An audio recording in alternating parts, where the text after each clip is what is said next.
Imagine this, a hot afternoon in West Africa, the sun blazing down on fertile land.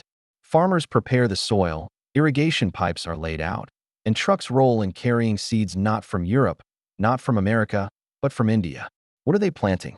Not gold, not oil, not uranium, but watermelon. Yes, you heard that right. In a surprising yet strategic move, India has secured a massive farmland deal in Burkina Faso under the leadership of President Ibrahim Traoré to cultivate 5,000 tons of watermelon. At first, this might sound almost trivial. Watermelon? Isn't that just a sweet, refreshing fruit? But dig deeper, and you'll realize this deal is about far more than farming. It's about power, food security, and a changing global order. Why would India, a country already known for massive agricultural production, reach all the way to Burkina Faso for fruit? And why would President Traoré, a man who has defied France, pushed out Western troops, and aligned with new partners, choose India as a farming ally?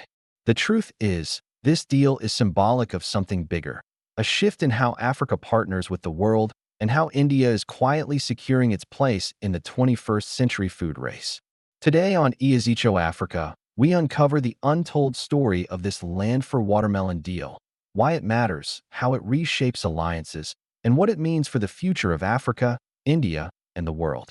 To understand why this deal is so significant, we must first understand the man at the center of it all, Ibrahim Traoré, the president of Burkina Faso. In 2022, Burkina Faso shocked the world when its young captain, barely in his mid-30s, seized power through a coup. But unlike many coup leaders who are puppets of foreign interests, Traoré quickly set himself apart. He became the face of a new African defiance, bold, young, and determined to free his country from the grip of neocolonialism. Burkina Faso, like much of West Africa, has long been entangled in French influence. French companies controlled mines, French troops operated under the guise of security, and France shaped much of the economy. Traoré turned that upside down. He expelled French troops, shut down certain foreign operations, and started building new alliances with Russia, Turkey, and China. But what makes Traoré particularly interesting is his focus on food and agriculture. He often speaks about self-sufficiency, about Africans feeding themselves, and about agriculture being the foundation of independence. So when India came forward with a proposal to cultivate watermelons for both domestic use and export, Traoré saw an opportunity, not just for economic gain, but for political symbolism.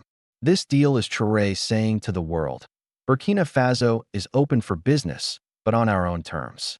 It's fair to ask, why watermelon? Why not rice, wheat, or maize?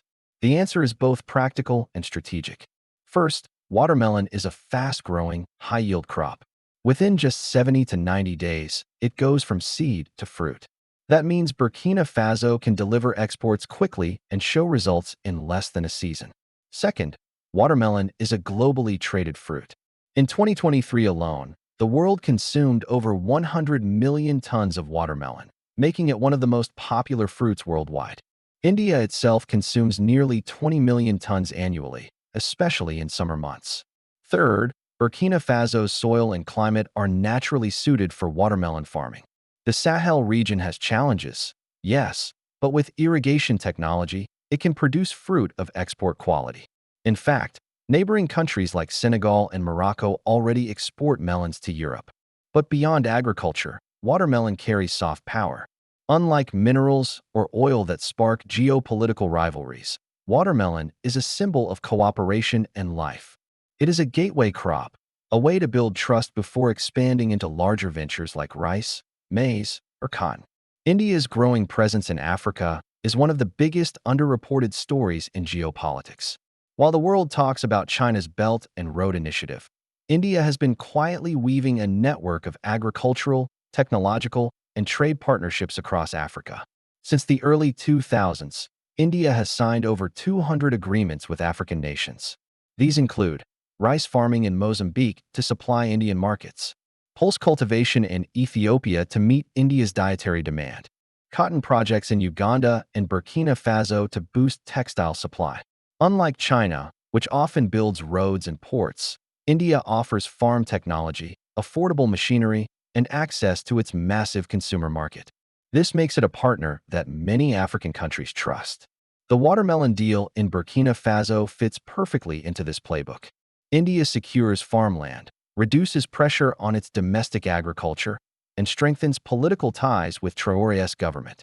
Burkina Faso, in return, gains jobs, revenue, and new agricultural expertise.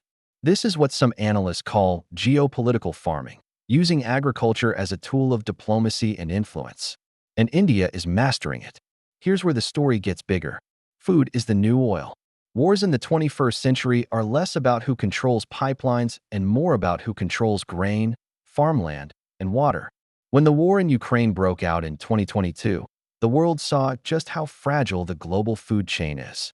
Millions of tons of wheat and maize exports were blocked, causing food shortages in Africa, Asia, and the Middle East. Prices skyrocketed. India doesn't want to be caught in that situation again. By investing in African farmland, India ensures a backup plan. Even if global supply chains are disrupted, food grown in Burkina Faso can be shipped directly to Indian ports or neighboring regions. But this also has global implications. Europe may feel threatened, as Africa traditionally exports fruits and vegetables to EU markets. The U.S. may worry that India's growing role in Africa reduces its own influence. China may see India as a competitor in the race for African resources. This humble watermelon project is a test case. If it works, expect India to replicate the model across Africa with rice, maize, and more. For Burkina Faso, the benefits are clear. Agriculture already employs over 80% of the population, but productivity remains low due to lack of modern tools, irrigation, and markets. This deal changes that. India will introduce drip irrigation, hybrid seeds, and cold storage facilities. Local farmers will get training, and export routes will be established. In addition, thousands of seasonal jobs will be created. Revenue, Burkina Faso will earn both directly through taxes and exports, and indirectly through improved farming capacity. Reputation, Burkina Faso will be seen as a country that can attract non-Western investment and deliver results. For Traoré, this is also a political win. It shows his citizens that he can attract projects that bring tangible benefits, not just empty promises. Deals like this do not happen in a vacuum. They ripple across the geopolitical landscape. France, once the dominant player in West Africa, France now sees India making inroads. That's a blow to its influence. The U.S. Washington may begin to monitor India's African ventures more closely, especially if they reduce American leverage. Russia and China both have strong interests in Africa. India's presence adds another competitor in the scramble. But here's the twist. Unlike the West or China, India is not seen as a threat. It shares historical ties with Africa through the non-aligned movement, and many Africans view India as a fellow developing nation, not a colonizer. This makes India's entry smoother and potentially more durable. This watermelon deal could be the beginning of something far larger. Experts predict India may expand into rice farming in the Sahel, reducing dependence on Southeast Asia. It may enter livestock partnerships, supplying dairy and meat to African and Asian markets. Other West African leaders, seeing Traoré's success, may offer similar farmland deals. If this trend continues, Africa could become not just Europe's breadbasket, but Asia's food source as well. And India, with its vast market and diaspora ties, could emerge as Africa's strongest agricultural partner. So what does this all mean?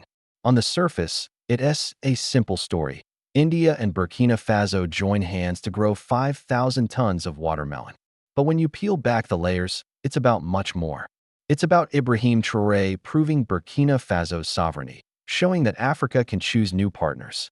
It's about India securing food for its 1.4 billion citizens, while expanding its influence abroad. It's about a new kind of geopolitics, where agriculture replaces military bases as the tool of power. The next time you eat a slice of watermelon, remember, it may not just be fruit.